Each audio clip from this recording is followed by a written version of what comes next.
When talking about any Simpsons episode, you realise what a daunting task it is, because of the legacy that this show has. It's a task I definitely do not take lightly. I grew up on this show, and though this episode is not my favourite, it is at least near the top of the list of episodes I remember the most. Only a select few are going to simmer to the top of my memory, and most of them are from seasons 1 to 7. Come on, there's over 629 episodes so far, and it's still going. Why? Well, no one has the balls to take this old yeller out to pasture, I guess. It's funny because they have yellow-coloured skin, never mind. But then again, without shows like The Flintstones or The Simpsons, we wouldn't have shows like South Park, BoJack Horseman, F is for Family, or Family Guy. The debate is still out on whether or not this is a good thing, especially with what Family Guy has been doing recently, but I digress. At its core, The Simpsons is what most if not all sitcoms are, whether they are animated or not, a study of the human condition. Birth, growth, emotion, aspiration, conflict, and mortality. But arguably, The Simpsons studied the human condition and portrayed it more successfully than any other sitcom to date, and for me, no episode covers all of these themes better than Brush with Greatness. Yeah, I know it's an episode from season 2 and the animation has not aged well at all. It's still one of my personal favourites. The thing I have to point out about The Simpsons is how unique it is, not only in its glaring colour palette, or the character designs with their bulging eyeballs and freakish overbites, but in how it is arguably still one of the few crudely 2D animated shows where the episodes have only dated in comparison to its own ever-evolving animation, in spite of its crude nature. The wonderful thing about art and animation is that there are unlimited ways to design and animate recognisable human characters, from the photorealistic to the minimalistic, to the caricature and the vulgar. Rules can be broken for the sake of artistic license, comedy and storytelling, but The Simpsons do have rules of their own, which they never break. Apart from in the Treehouse of Horror episodes, of course. Over the years, The Simpsons gained more sophistication, but still retains its heavy emphasis on large heads, beard lines, and comical flab. From an artistic standpoint, it is one of the most original shows ever produced that has managed to withstand the test of time, even though some of us do believe it has outstayed its welcome. Myself included. Though it is first and foremost a comedy, the episodes of any sitcom people remember the most are the ones that deal with emotional trauma, tragedy, and squandered potential. A perfect example would be Lisa's Substitute, which I'm sure I'll get to at some point, especially since it is the episode that directly follows after this one. This episode, though not as heart-wrenching as Lisa's Substitute, portrays an emotional state close in level to Lisa's Substitute, but with more maturity and sophistication. And silent patience. Marge is smart, kind, community-minded, and accepting to a fault. Yet she has devoted her entire adult life to the care, feeding, and all-around minding of an alcoholic baboon. With Homer's complete and utter dependence on Marge, especially in the early seasons, we see Marge more as a quiet, patient saint, while Homer has rare moments of realizing exactly just how lucky he is to have a woman like Marge in his life. This episode portrays Homer feeling shame about his weight problem for the first time, while also showing how supportive Marge is when he attempts to lose weight. For me, there's not much that is more tragic than squandered potential, and Marge is the embodiment of just that.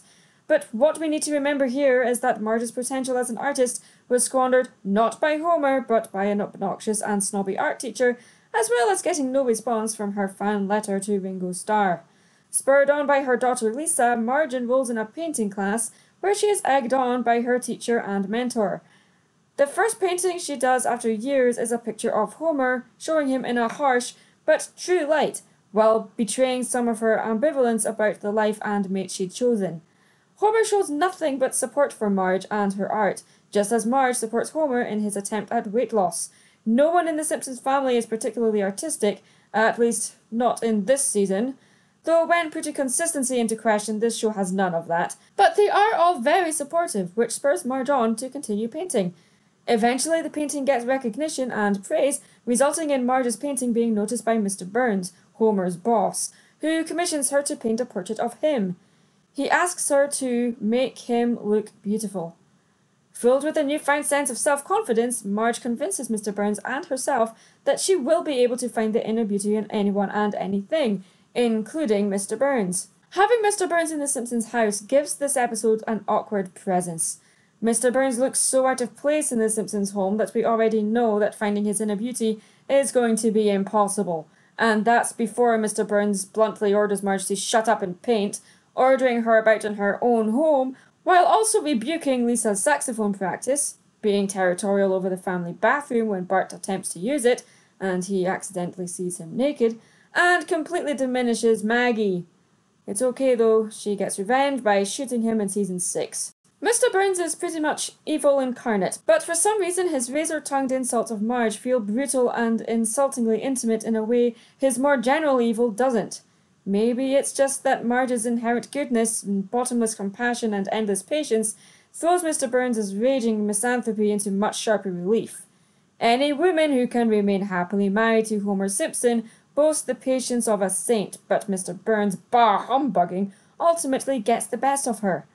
After Mr. Burns derails Homer, laughing at his weight, making Homer feel shame for the first time in this episode about said weight, after feeling so triumphant after actually losing some weight, Marge throws Mr. Burns out of her house. At this point, you would assume Marge would do one of two things: cancel the commission, or depict Mr. Burns in the most horrendous way possible, humiliating him in the process.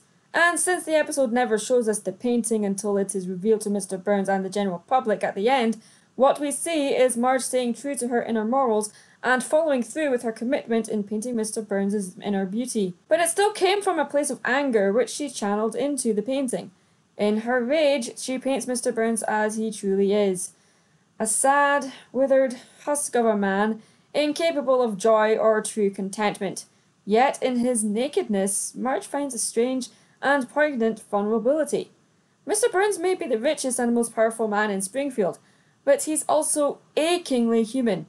The decay of the human body is a great equalizer, I suppose. In a way, it puts his shaming of Homer's weight into perspective, in that perhaps weight is something Mr. Burns also struggles with. Mr. Burns ends up embracing the brutal truth of Marge's painting. He is a man that knows what he hates, and we assume that he's going to shame her for her painting. It was more based on how society received it rather than his personal opinion of it. And since the general consensus is that the painting is accepted because of truth, he tells her he doesn't hate it. High praise coming from Mr. Burns. For Marge and any struggling artist, vindication is a sigh of relief. Proof that someone or something is right, reasonable or justified, makes the time, effort, stress and risk of humiliation worth it. Marge's life may ultimately be a quiet tragedy of squandered potential, but it's not without its minor triumphs. To me, this episode successfully gives Marge vital character development, while also giving a slight tone shift to the show, downplaying the comedy for the sake of storytelling, showing Marge and Homer supporting each other in their endeavours, so that the only one actually laughing at them is Mr. Burns, who inevitably should have been made a fool of by Marge's payback. But Marge is a better person than that, not just because Mr. Burns is her husband's boss, but also because she is a reasonable and mature person, in spite of how he treated her and her family. Overall, to me, this episode still holds up as one of the best from the show. It's successful in showing how easy it could have been for Marge to sacrifice her squandered creativity and potential for the sake of humiliating a vulnerable old man. Instead, she chose to take the high road and paint exactly what she set out to do: inner beauty. I'm Mad Munchkin. Stay creative.